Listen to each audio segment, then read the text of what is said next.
Professor, eu tenho até aproveitando essa experiência do senhor como juiz e desembargador, tem algumas, curiosidades.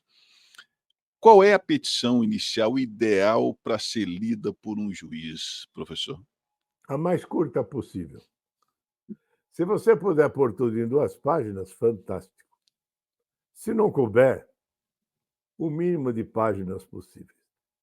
Aham. Petições totalmente prolixas, hoje não tem tempo de ver isso, ela tem que ser objetiva, narrar os fatos. Às vezes os fatos são complexos, precisa de uma narração maior, Hum. mas tanto quanto possível, curtas.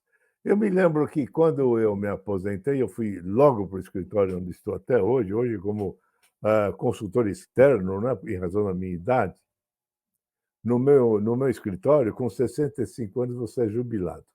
Você tem duas saídas. Ou você continua como sócio consultor, com menores responsabilidades, ou você se aposenta de vez. Eu fiquei como sócio consultor, estou lá até hoje. Então, veio um garoto lá e eu estava tomando conta dos garotos na parte processual. Um garoto me mostrou: doutor, o senhor pode dar uma espiada nesses embargos de declaração? O juiz errou aqui, errou lá, errou aqui. Ele me apresenta embargos de declaração de 40 páginas. Uau! Meu Que amigo, be eu falei: você sabe o que vai acontecer com esse embargo de declaração? Ele vai rejeitar em 2 linhas e nem vai ler. Você me reduza isto para 5 páginas. Eu não consegue. Reduza para 5 páginas, põe a situação clara e depois você vai falar com ele. Vai, doutor, o senhor esqueceu de pôr isto, aqui está havendo uma contradição, aponta só esses fatos. 40 páginas. não Petição dá. nenhuma pode ter, a não ser que seja um caso muito grave. Então você faz embargos de declaração. Primeiro que o juiz já não gosta de embargos de declaração, né? Ai, caramba. Já não gosta. Esse é um ponto que eu gostaria muito de perguntar ao O juiz senhor. já não gosta de embargos de declaração, mas às vezes é necessário, principalmente para o danado pré-questionamento. Aí o menino, depois de final da tarde, me apresenta uma petição de 6. Não, doutor, é porque tem o prólogo e o encerramento, tem 5. Eu li e falei: agora está certo, você vai lá e vai falar com ele, para ele dar toda a atenção aqui que precisa, ele tem falhas na sentença que ele precisa corrigir. E aí, isso foi uma luta que eu tive no escritório, e hoje no escritório o pessoal está acostumado em não fazer coisas muito longas, né?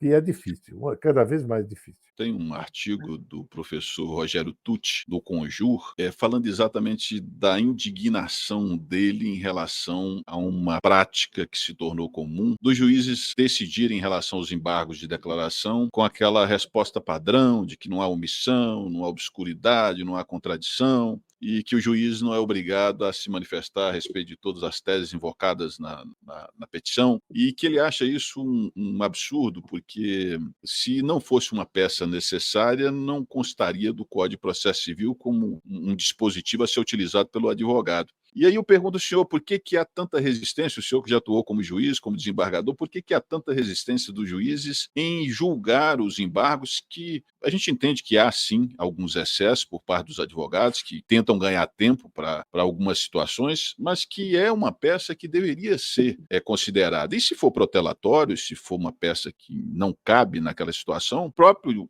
Código de Processo Civil dispõe de meios para o juiz penalizar um advogado que estiver protelando. Então, eu queria entender por que os juízes ou os desembargadores são tão resistentes aos embargos de declaração. Porque a maioria deles é inócua. São poucos os embargos de declaração que são acolhidos.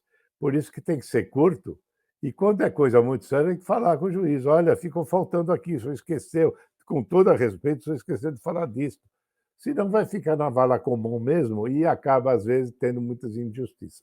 Mas a questão é justamente essa, porque sistematicamente há advogados que não deixam escapar sempre embargos de declaração. Isso é um erro. Dizem que é mais fácil acertar os números da Mega Sena do que um juiz acolher aclaratórios com efeito modificativo, né, professor? Depende do caso, mas é mesmo. Mas não é tão difícil quanto a Mega Sena, não. A Mega Sena é muito mais difícil. Outra curiosidade que eu tenho, professor, baseando-se aí na toda a experiência que o senhor tem, por que os juízes de primeiro grau têm tão pouco apego aos temas firmados pelo sistema dos recursos repetitivos, ou os advogados, talvez por não estudar jurisprudência, ou por não verificar como tem se posicionado o STJ, também não os invoca na defesa dos interesses dos seus clientes? Justamente porque tem que ser trazido à baila o entendimento do STJ, e se for o caso do STF, né? Uhum. Então, nem tudo que está dito que é repetitivo é. Existem situações que merecem um cuidado especial. São os meandros da advocacia, né? Não é fácil. Nós sabemos que não é fácil. Eu queria saber também se há alguma orientação dos tribunais, pelo menos à época que o senhor pertencia à magistratura, no sentido de os juízes resistirem à concessão da justiça gratuita para manter a arrecadação. Nunca houve nenhuma manifestação com o final da sua pergunta, para manter a arrecadação. Mas Uhum. sempre houve conversa no sentido de que havia abuso nos pedidos de justiça gratuita, que tinham que ser vistos com cuidado. Era uma forma mais eufemista de falar a mesma coisa. Principalmente em São Paulo, quando você tem uma condenação, a depender do valor, um recolhimento para apelação de 4% do valor da condenação. Mas eu vou contar algo. Um dos meus filhos, está fazendo um curso de pós nos Estados Unidos. E ele me contou que existem julgados de jurisprudência em livros ou na internet, que para o juiz, para o advogado citar esse julgado, ele paga $100 por julgado. Caramba! Então, às vezes, nós reclamamos da nossa justiça cara, imagine essa. Os Estados Unidos só vê cifrão, né? Eles só veem cifrão. Imagine você tendo que julgar, tendo que mencionar precedentes, e eles vivem dos precedentes, né? É Vão do ter que... sistema deles, né? Então vão ter que buscar precedentes, acham 2 precedentes, 3, só para pedir a extração do precedente que vem oficializado, tem que ser oficializado para ser julgado no processo, $100 por precedente. O que faz com que os advogados tenham a tendência a economizar na citação dos precedentes, né? Não tenha dúvida nenhuma. E vão citar os precedentes mais antigos. Aí, o juiz que tem acesso a todos, ele vai julgar com o precedente mais novo. Olha, não é fácil. A justiça no mundo não é fácil. Eu queria saber do senhor, como integrante, um ex-integrante do Poder Judiciário e hoje como advogado, se o senhor não vê também que esse tipo de logística de o Poder Judiciário ficar submetido ao crivo, pelo menos o orçamento ao crivo do Executivo, não tira um pouco a autonomia do Poder Judiciário. No estado de São Paulo, nós sempre fomos bem, ou quase sempre bem.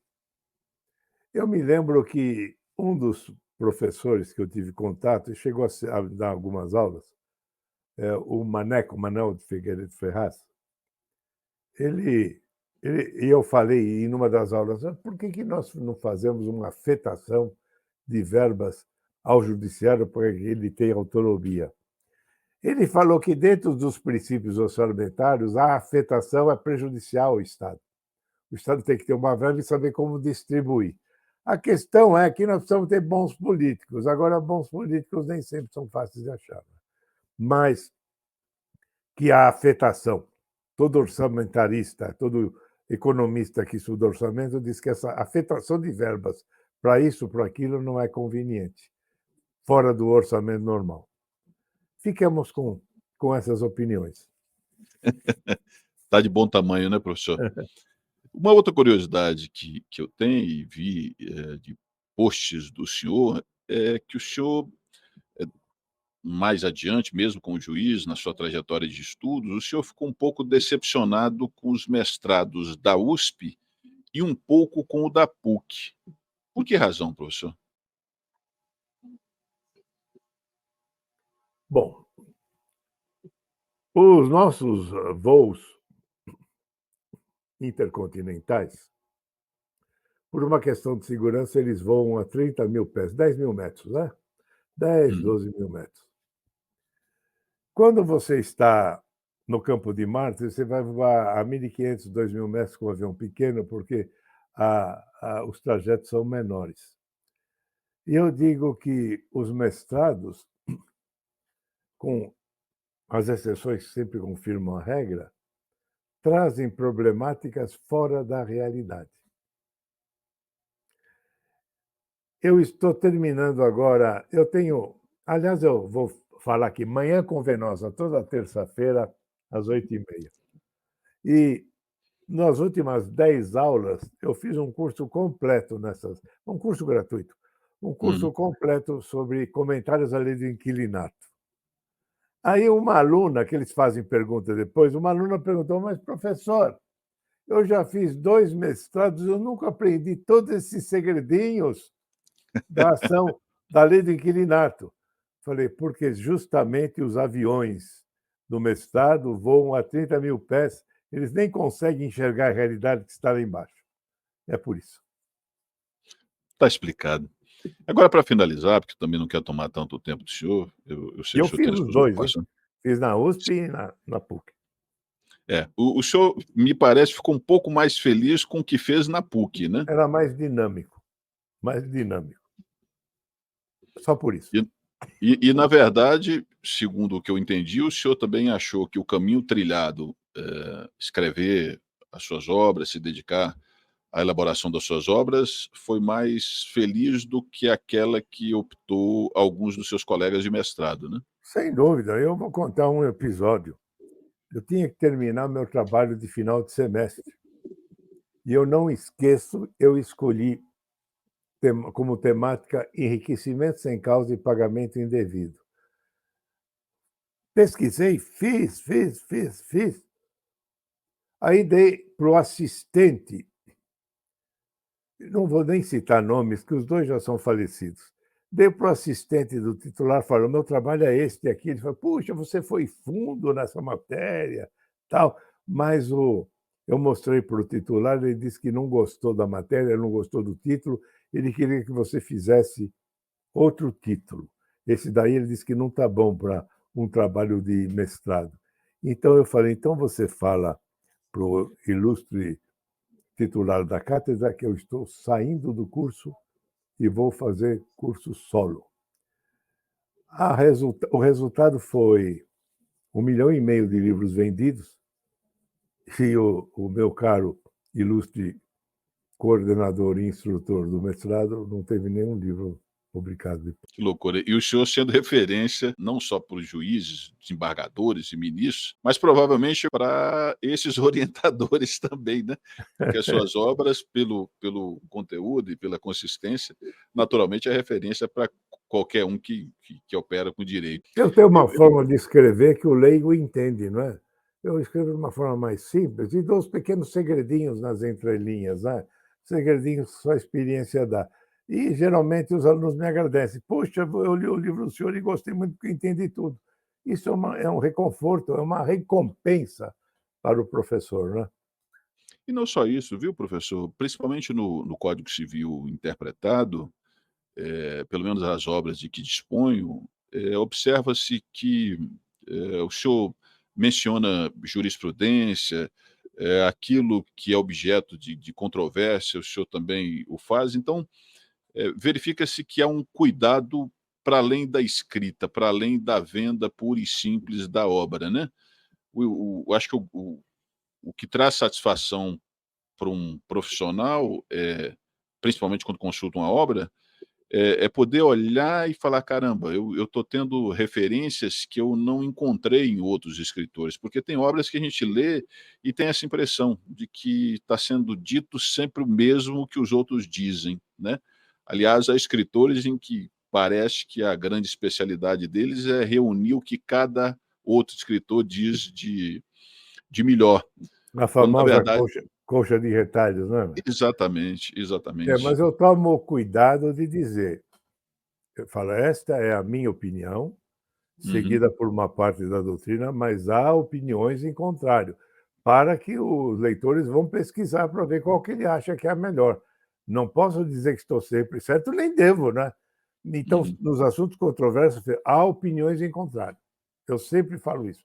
em várias passagens do livro. Me lembro muito bem de um caso que eu tinha, que envolvia uma limitada, o sócio faleceu e eles eram casados, né, como era comum a formação de limitadas há um tempo atrás, em que o marido colocava a mulher como sócia apenas pro forma. E no Código Civil do senhor interpretado, o senhor mencionava que nesses casos é como se tivesse uma sociedade unipessoal, É a mesma coisa, porque exatamente, exatamente. né? E eu achei muito interessante, porque essa não é uma visão que se encontrava nem na jurisprudência e também nos livros que eu estava estudando, e o senhor dizia com a clareza que lhe é própria e que foi muito útil para o meu caso. Eu, para finalizar, professor, ainda dentro dessa perspectiva para o futuro, falando um pouco sobre contratos, o senhor costuma dizer que o contrato é a célula menor, mas a Isso, célula mais ampla da e economia mais mundial, né? importante da sociedade, não é? É o termômetro da economia, né. Nós não conseguimos comer um sanduíche sem fazer um contrato, não é? Né? Você para O se numa padaria, pede um café e um sanduíche, você está contratando. o senhor acredita que essas inovações tecnológicas e as relações, delas decorrentes, imporão mudanças nos fundamentos dos contratos, como a gente conhece hoje, professor? Fundamentos básicos, não. Não é porque eu compro no Amazon ou nas outras lojas equivalentes e coloco um enter, que eu não estou manifestando minha vontade, que eu não estou concordando com os termos do contrato. O fundamento do contrato vai permanecer sempre o mesmo. Muda o invólucro, não é? Mas não muda o fundamento, a fundamentação não muda. E quando serão contratos mais elucubrados, nós vamos ter que partir mesmo para um estudo do texto, não é? Diferente dos contratos de massa. Aí nós teremos que entrar nesse grande caudal que é o contrato de massa. Aliás, em breve nós teremos mais um curso de contratos com Venosa, também pela internet. Aproveitando o embalo de sua oportunidade aqui. Faz muito bem, faz muito bem. E aliás, isso chama atenção para o início da nossa conversa, quando o senhor dizia que o direito natural deve se sobrepor ao direito positivo, porque naturalmente em situações tão complexas, com relações sociais e negociais surgindo, há que se entender o que se busca naquele contrato, né, qual é o espírito daquele contrato, o que que Exatamente. efetivamente as partes pretendem ao estabelecer essa relação. Então, mais uma vez, o senhor com a visão adiante do seu tempo, agradeço demais a gentileza de dispor, de um tempinho para conversar conosco e compartilhar um pouco do conhecimento, do amplo conhecimento que o senhor tem. Muito obrigado, professor. Clésio, é um prazer estar aqui, foi um prazer estar com você, estou às ordens. Se precisar de nós a qualquer momento, estou às ordens. O direito é pior do que um vício, não é? Porque ele vive conosco, não tem jeito. Vive com você, vive comigo e com tanta gente que nós conhecemos. Muito obrigado, até breve e, mais do que nada, sejamos todos felizes. Não é fácil, mas sejamos.